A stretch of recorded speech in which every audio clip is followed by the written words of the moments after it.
Hello, everyone. This is Coach Kathy Richardson, and this is another episode of Cat Chats, the podcast about all things bariatric, weight loss, fasting, and more.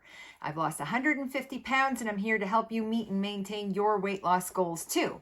And today, I want to talk about, I like having lists, like the top 10, and this is going to be another list. This is going to be the top 10 things that nobody ever told me about my bariatric surgery. What inspired me to do this was there's so many YouTube videos out there about top 10 things, and people are like whether they could use straws or, when they could drink from a cup or when they could eat salad again.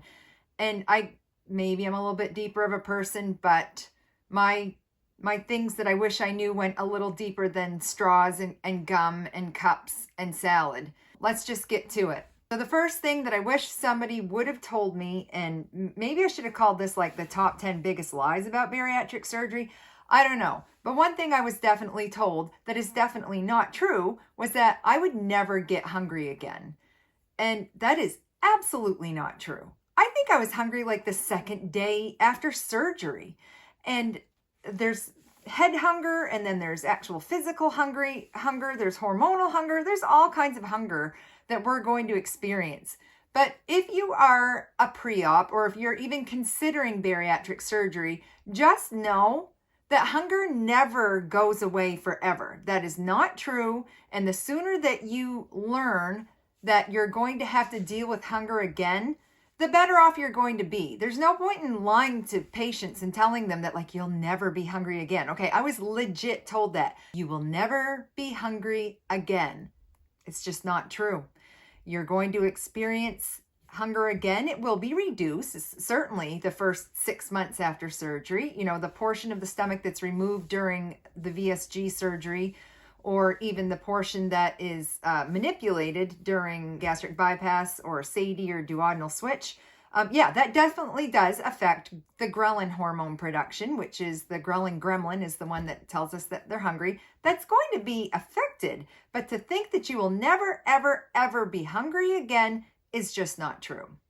So number 2, and kind of along that lines, is that you're going to be able to eat whatever you want, just eat a little bit less. This actually pees me off a little bit. Try not to swear for all of you, but this bugs me when I hear this. It's just not true. Insulin is still going to get spiked based on what your food choices are. Fat is still going to come into play. Calories are still going to come into play. And 200 calories of salmon and 200 calories of a Snickers bar are just not the same thing.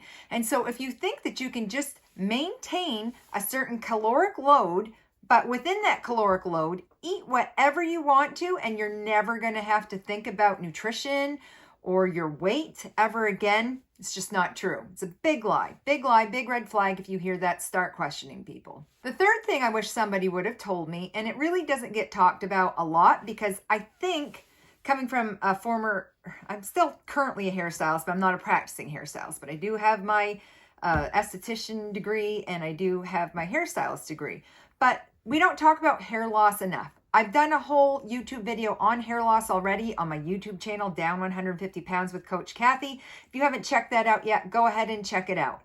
We are kind of told that it might happen for some people, and it happens around 4 months. It only lasts a couple of months and then it'll grow back and you're fine. Okay, that's not true. Number 1, it's not going to happen for everybody. Number 2, it can happen quite severely for some people. And number 3, it's not like it happens once and then it's like a one and done thing. This can be a continual problem for people. And it doesn't even mean that they're doing anything wrong. It doesn't mean that they've lost too much weight or not lost enough weight. It doesn't mean that they're not taking the right supplements. I mean, those things can certainly affect telogen effluvium, but don't go into this thinking that A, you're never going to lose hair, or B, you're going to lose all your hair, or C, it's just going to happen once and you'll never have to deal with it again. I'm actually experiencing probably my third very significant fallout since having bariatric surgery over 2 years ago. And my labs are awesome. My nutrition is darn near impeccable, and it's still happening. So, and I have a friend who had bypass, and she's like 13 years out, and she still suffers with telogen effluvium from time to time. So let's just not lie to people and have them think that this is just a one and done deal. Number 4, something that I was absolutely never told about, and I really am just kind of doing the deep dive into it, is that, even years and years and years down the road, you can still have complications from your bariatric surgery. I was never told that. That just wasn't even a thing that was discussed during my pre-op and questions and concerns. And really, like when you talk about complications, the two that are going to come up is number 1, complications that could happen during your initial surgery, like, throwing a clot or something, or them nicking the liver or having a bleed. And then the other complication that gets talked about is like, okay, if you have sleeve, you might have to be converted to bypass later because you can have complications with your sleeve, which is true. Some people have reflux worse after surgery. That actually happens with 30% of all VSG patients. But, things like stomach twisting, bowel twisting, there's a bunch of things that can go wrong later, even cholelithiasis, needing a cholecystectomy. Your gallbladder can have issues. Your pancreas can have issues. But I think with the death of Lisa Marie Presley and her post-op bariatric complications, that kind of opened up the conversation to this. Is it rare? Yes, absolutely. But does it still happen? Yes, absolutely. Can it happen even a decade or more later? Yes, absolutely. So let's just not have those conversations. Okay, number 5, moving on to something a little less sciencey and a little more emotional, but this is a big one. People are going to treat you very differently along this journey of losing weight. This is no doubt true whether you have bariatric surgery, whether you lose weight on your own, whether it's through Weight Watchers or Noom or whatever. But if you're going to be losing a significant amount of weight, just know right now and be comfortable with it that that's going to bring out a lot of emotions in people. It's going to bring out a lot of emotions in you. How you even talk about yourself is really going to change. And if you're kind of like me and used humor to deal with your obesity, then there's going to come a time when, Lord willing, that you're no longer obese anymore. And that, people are going to start looking at you pretty weird if you keep making fat jokes about yourself. I used to joke and say, God didn't let me be thin because he knew what I'd wear. Or, I had a myriad of one-liners that I would just fire off about being obese and overweight. And there came a time when people started looking at me like, geez, she's got disordered eating or something if you keep referring to yourself as the fat person. And also, some people are used to you being the designated ugly fat friend, or just, you always being fat, and some people are comfortable with you being fat and overweight. And then when you're not, that really makes them uncomfortable. It's going to cause people, as you get healthier and they remain unhealthy, it's going to make them uncomfortable with their food choices, with their clothing choices, with your food choices. And even if you don't talk about it with them, just by default, their observations about how you're changing what and how you eat, they somehow project it onto themselves. And they think like, well, geez, Kathy's eating like that and now she's thin, so maybe I should be doing that. It really, people are going to wig out on you. You might wig out on yourself, but just know that this absolutely, for the rest of your life, is going to change somehow the majority of your relationships. Bariatric marriages, 70% of them end in divorce. That is a crazy statistic to me. I feel very blessed that I have a very supportive husband, and, he hasn't felt threatened by my weight loss. He hasn't felt like default that he's got to lose a bunch of weight now because I did. But that really does happen. And it's kind of inevitable that for me, for example, I've lost 150 pounds. Of course, that's going to change me a little bit. And I hope so, because if nothing changes, nothing changes. I did this because I wanted change in my life. I did this because I wanted to be a healthy person. And healthy people have habits that look very different than unhealthy people. But just know, immediate family members, friends, best friends, acquaintances, and so on, things are going to change. So just go into this knowing that, and knowing that you're going to change too. Number 6, a little bit on that, if you dip your toe into the social media world at all, and guys, I did. Maybe the reason why I felt the need to make today's podcast / video and even to become a bariatric / weight loss coach and have this channel is because I didn't have a lot of support from my team, and it's no fault of their own. Some of you guys know I'm in Canada. We have socialized medicine. It means everybody's overworked, understaffed, behind by years, and they're just trying to help as many people as they can, as quickly as they can, as best they can with what time they can have. But that means they don't actually have a lot of time. I was very alone, and I needed a Kathy. And so I'm trying to be that Kathy for other people who need me, because I didn't have that when I was going through all of this. I was searching for information and for help and for just other people's experiences. I really wanted to see what this looked like for everybody else who had gone before me. And now that I've gone through this, I'm trying to be there for those who will go through this now and in the future. But unfortunately, and if you watched my last video, you might know what I'm getting at. That can get ugly too. What should be a very supportive community can sometimes turn into a very ugly community. And really, unfortunately, if you're very successful, not everybody's going to be happy for you. Bariatric surgery is an awesome tool, but it's not a perfect tool. And not everybody makes it to their goal weight or their finish line or their surgeon's goal weight for them. You know, obesity is a multifaceted disease, and it requires multifaceted approaches to combat it. And bariatric surgery is just part of that. But for most, it's going to take more than just bariatric surgery. And it certainly did for me, where I've been implementing intermittent fasting and even semaglutide. I have an adrenal tumor that's overactive, and so I need to take 25 milligrams of Ozempic to help keep that in check as part of my maintenance, and that's fine. But that alone, just saying the O word, can really drive people crazy. Saying the F word, and I don't mean the F-bomb, but I'm talking fasting, can really trigger some people. And if you are successful, when you're going on those pages, you still need support too. But not everybody wants to support you because they're going to look at you like, okay, you're thin. What are you doing here? Jealousy within the bariatric community is very real. And I'd say it's even heightened because it has such a, I don't want to say low success rate, but it doesn't have a perfect success rate. And nobody's journey's perfect, mine least of all.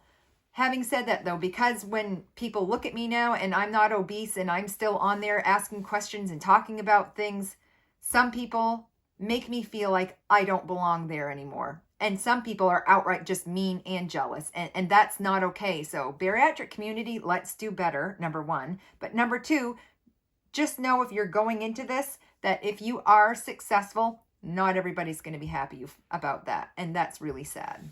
Number 7, your obesity forever changes your body. I didn't know that. I didn't know that when you become obese, you always have the disease of obesity, even if your body is not obese looking anymore. This changes you on a cellular level. It changes your fat cells permanently. It changes your blood vessels permanently. It changes your internal organs permanently. You can never un-obese an obese body. And every future surgery you have is going to put you at greater risk because your blood vessels all got greatly enlarged to compensate for the extra blood flow that they needed when you were obese. You know, that's just, it doesn't mean you can't ever have surgery again. Certainly not. But it does mean that your insides are forever changed. I didn't know that just how much things do change because of being obese. And I just wish that was a conversation that somebody could talk to you about. And it doesn't get talked about. Nobody talks to you about things like what happens with rapid fat loss to like even your tailbone. You know, I suffer with horrific tailbone pain and still have to sit on like one of those little donut things like people have after having like hemorrhoid surgery. And you know, that's just it's still worth it. I don't regret it. I don't mean for all of these things to come across as negative. They're just kind of like things I feel like I needed to get off my chest and maybe let those who haven't gone yet know what they're getting into. But yes, your body changes forever. Even if you become obese again, it's just never the same. So there's no going back to how things were once you've been obese. And I think that needs to be talked about more.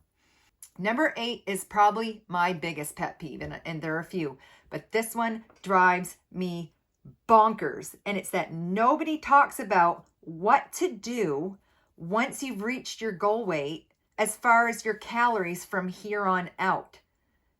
You know, you can't stay at 600 calories a day forever. You can't stay at 800 calories a day forever. Like, I've seen several nutritionists, and not one has ever given me the same advice on what to do for maintenance for life. And, you know, thankfully, I do have a degree, and I did become a weight loss coach, and I know how to figure out your total daily energy expenditure and your basal metabolic rate. And, you know, I can figure that stuff out. Most people can't. Most people don't even know they should. They don't even know what their BMR is. They don't know what it means to maintain or to be in a surplus or to be in a caloric deficit. This is where I find the bariatric community with post-ops is lacking the most. There's so much attention to new post-ops, as there should be. You need to keep people alive. You need to keep their protein up. You need to keep them from wasting muscle mass. You know, these things are very important. However, the rest of your life still matters too. And success isn't just a number on the scale. Health and wellness and wholeness all very much matter. And, you know, we're not taught how to slowly increase calories so that you can still maintain your weight, but not burn out and blow out your metabolism forever. There are people I see every single day in these multiple social media groups of people who are 2, 3, 4 years post-op, and they're scared to eat over 900 calories or 1,000. And when they do, they start gaining because they've trained their body to exist and maintain at 900 calories. That is not healthy, guys, unless you're like 4'2" or something. You know, this is something, dietitians, if you're listening, let's talk about reverse dieting more for post-ops once they've maintained and met their goal weight, or teach people how to maintain their goal weight and how to slowly bump up those calories in a healthy manner again that is not going to cause weight gain or significant weight gain. Another thing that I wish people would have told me, and you can probably guess, is that I felt really alone on this journey. Socialized medicine means a lot of wait times. It means too many people needing healthcare and not enough people available to provide it. So it's kind of like wham, bam, thank you, ma'am, in and out of that doctor's office. And you don't actually get a ton of time with anybody. Doesn't matter if it's your psych team, your surgeon, your nurse, your dietitian. They're great people, but your time with them is short. And if you have questions above and beyond what you have during those appointments, it can be a little difficult to get some information out of people. So they're doing the best they can. I don't mean to seem critical when I say that. I love my team, but there's been a lot I've had to figure out on my own. And the last thing I wish people would have talked about is how big of a failure rate bariatrics can have. Yes, it depends on your starting BMI. It depends on the individual. It depends on if they had food addiction or not. It depends on what surgery you had. But the reality is that over 50% of people who have this procedure are going to experience regain. Some people are going to regain all of their weight and then some. That never got explained to me before I had this. And I can't help but think, before you have any other permanently life-changing surgery where, you know, body parts are getting removed, you kind of know outcomes. And it just seems like that doesn't get talked about enough. Or people think it's just going to be bariatric surgery and nothing else. And you don't ever need to worry about anything else because you just had bariatric surgery and you're going to get to your goal.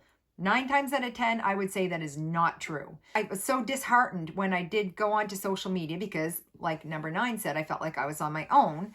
But I was so disheartened with seeing all these people saying, help, help, I regained, help, I never got to goal. What do? I regained almost all my weight. And I saw people like looking for diets, and I'm thinking, wait, what are you doing? Why do you need a diet? You just had bariatric surgery. Well, that happens a lot, unfortunately. And it is disheartening. Yes, I really wish I'd known going into this that was going to be a reality for a lot of people, and it could have been my reality. So after seeing all of these 10 things, does that mean that I regret my surgery? Not at all. I'd have it again tomorrow.